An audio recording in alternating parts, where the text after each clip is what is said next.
I think that the flexibility is what people should recognize. The power of a full depreciation schedule versus a partial or none.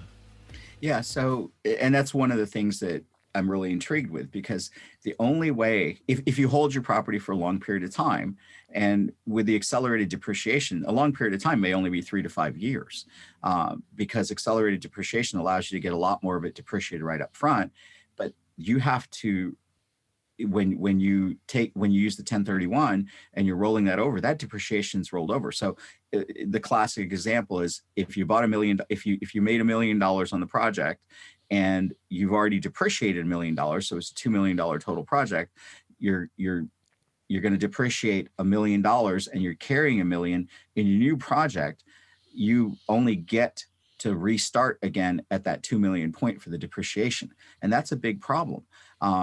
You can't actively depreciate that initial component. You pretty much have to triple your product deal every time in order to maintain your depreciation.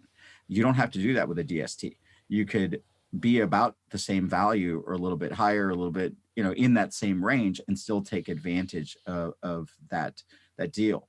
And the other thing that I like about it is, I tend to find a good deal. I tend to sell a good deal, and then buy multiple smaller deals that are equally as good, but didn't cost me as much. Why do I want to overpay?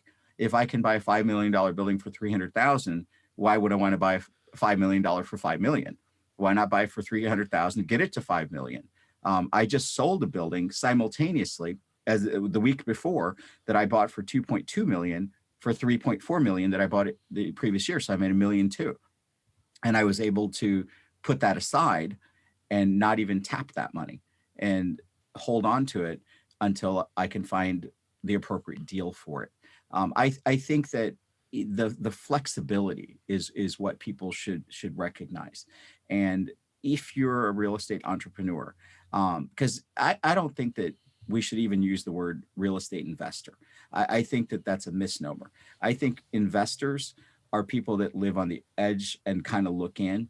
And I think entrepreneurs, which is what we are when we deal with real estate, we're living this thing. We're swimming it. We're eating it. We're just embedded in it. If you're an investor, you probably need to be passive.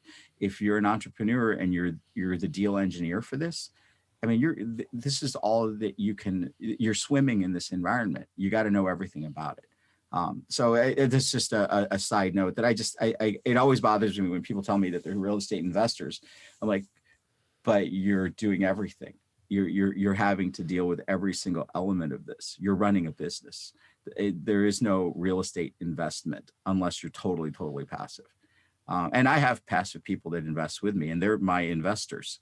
But I'm the person at the front line and the GP making sure that it's done the way it's supposed to be done. That's so well said. I think when your book, Real Estate Entrepreneur, comes out, I'll be the first one to buy it, Gurpreet, because there's so much wisdom and so well said. Words do matter.